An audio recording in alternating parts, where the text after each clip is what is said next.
আমরা সকালে যে ব্রিফিংটি করেছিলাম সেখানেই বলেছিলাম যে 3টার পরে আমরা আবারও আপনাদের সাথে মিলিত হব এবং সারাটি দিনের রিপোর্ট আপনাদের সামনে আমরা উপস্থাপন করব। তো আলহামদুলিল্লাহ, আমি আল্লাহর শুকরিয়া আদায় করতে চাই এই কারণে যে বড় ধরনের কোনো আশঙ্কা এবং যে যুগ এইটা হয়নি। আমাদের ভোট গ্রহণ প্রায় শেষের দিকে, অলমোস্ট অনেকগুলা সেন্টারের ভোট গ্রহণ সম্পন্ন হয়েছে। তো আমরা অত্যন্ত আনন্দিত যে আমাদের অলমোস্ট অনেকগুলা কেন্দ্রের ভোট গ্রহণ ইতিমধ্যে সম্পন্ন হয়েছে এবং যে সমস্ত বুথ কেন্দ্রে অপেক্ষারত ভোটার আছে, নির্বাচন কমিশনের সাথে আমাদের কথা হয়েছে যাতে করে আমার একজন ভোটারও তার ভোট প্রদান থেকে বিরত না থাকে। এখানে আমি যে বিষয়টি উত্থাপন করতে চাই সেটি হলো দীর্ঘ 16 বৎসরের ফ্যাসিবাদ বিরোধী আন্দোলনের সুবাদে 24-এর গণ অভ্যুত্থানে আমরা বাংলাদেশের মানুষ একটি নতুন আঙ্গিকের যে বাংলাদেশ চেয়েছিলাম, তো সেটা কি আমরা আসলেই উপভোগ করছি? অনেক ক্ষেত্রে আমাদের মতো সাধারণ যারা, তাদের মনে প্রশ্ন জাগে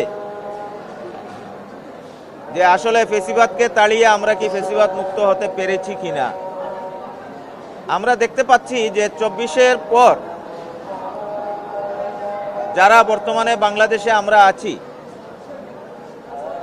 আমাদের মধ্যে শ্রেষ্ঠত্ব প্রমাণ করার জন্য আমার সহযোদ্ধাকে আমি অনেক সময় ব্লেম দিচ্ছি।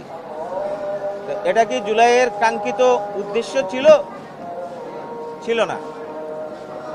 তো যাই হোক, নির্বাচনে পক্ষ থাকবে বিপক্ষ থাকবে, এটা অত্যন্ত স্বাভাবিক। আমি সকালে বলেছি যে এখানে আমাদের 4টি প্যানেল আছে, স্বতন্ত্র অনেক প্রার্থী আছে। দিন শেষে ভোট গণনায় যে জিতে আসবে তাকেই আমরা ওয়েলকাম জানাবো, সেই মানসিকতাটা আমাদের সবার থাকতে হবে। পাপরিকা আর মেক্সিকান মশলার মাইন্ড ব্লাস্টিং ফ্লেভারে ডিটোস পার্টি হবে জোস যদি থাকে ডিটোস। এবং আমি আরেকটি কথা বলেছি যে জিতবে 18,000 শিক্ষার্থী, শিক্ষক, কর্মকর্তা, কর্মচারী সবাই জিতে যাবে। তো এই মানসিকতাটা শুধু মুখে বললে হবে না, তো অন্তর দিয়ে ধারণ করতে হবে। আমরা সকাল থেকে বেশ কিছু অনিয়মের অভিযোগ পেয়েছি, বিশেষত যেটা দিয়ে শুরু হয়েছে, গেইটে ঢুকার সময় আমরা দেখেছি যে কতিপয় এজেন্টরা ভোটার লিস্ট নিয়ে ঢুকেছে, আবার কতিপয় এজেন্টদের ভোটার লিস্ট নিয়ে ঢুকতে দেয়া হয়নি। এই টাইপের একটি অভিযোগ আসার পরে আমি আমার সাধারণ সম্পাদক সহ আমরা নির্বাচন কমিশনে যোগাযোগ করেছি এবং আমি বলেছি নিয়ম যেটা হবে সবার জন্য যেন প্রযোজ্য হয়। এক পর্যায়ে নির্বাচন কমিশন অফিস থেকে 2 জন কমিশনার গিয়ে যাদের এজেন্টদের ভোটার লিস্ট ছিল না, সেই ভোটার লিস্টগুলো ওনারাই রিসিভ করেছেন এবং ভিতরে নিয়ে এসেছেন। এটা একটি বিষয় ছিল। আর আরেকটি বিষয় আমরা দেখেছি যে সারা দিনই বিভিন্ন যোগাযোগ মাধ্যমে কোনো প্যানেলকে টার্গেট করে আরেকটি প্যানেলের পক্ষ থেকে ব্লেম দেওয়ার চেষ্টা করা হয়েছে, আবার ওই প্যানেল থেকে ওই প্যানেলকেও কাউন্টার দেওয়ার চেষ্টা করা হয়েছে।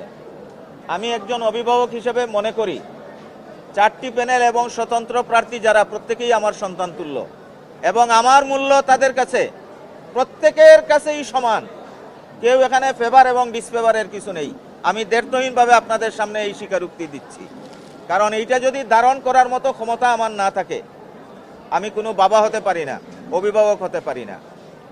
সুতরাং এই জায়গা থেকে আমি আবারও আপনাদের সামনে বলছি, যে প্যানেলের প্রার্থী যেই হোক সেই আমার প্রার্থী, যেই জিতে আসবে সেই আমার প্রতিনিধি।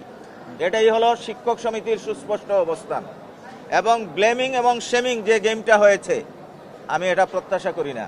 আমি আপনাদের মাধ্যমে 18,000 শিক্ষার্থীদের প্রতি আহ্বান জানাবো যে এই সংস্কৃতি থেকে আমরা বেরিয়ে আসি। 24-এর স্পিরিট কিন্তু এই সংস্কৃতি ছিল না। আমি ভালো সাজার জন্য আরেকজনকে অদম বানিয়ে দিব, এটা কিসের সংস্কৃতি? এবং এই প্রক্রিয়ায় যদি কেউ জড়িত থাকে আমি তাকেও ঘৃণা জানাই, নিন্দা জানাই। আমরা সেই প্রক্রিয়ায় যাব না এবং সেই প্রক্রিয়া আমরা কখনো সমর্থনও করি না। দিন শেষে ভোট হয়েছে, আলহামদুলিল্লাহ পরিবেশ এই পর্যন্ত যা আমরা সন্তুষ্ট, এবং আমি বিশ্বাস করি যে এই পরিবেশ ভোট গণনা পর্যন্ত থাকবে এবং ভোট গণনার মাধ্যমে যে বিজয়ী হয়ে আসবে আমরা কোনো ধরনের দূরত্ব তৈরি না করে আমরা তার পাশে দাঁড়াবো এবং মনে করব সেই আমার জগন্নাথের প্রতিনিধি, এবং তাকে আমরা ধারণ করব এবং ধারণ করে আমরা সামনে এগিয়ে যাওয়ার চেষ্টা করব। তো ইতিমধ্যে অনেকগুলা সেন্টারে ভোট গ্রহণ সম্পন্ন হয়েছে।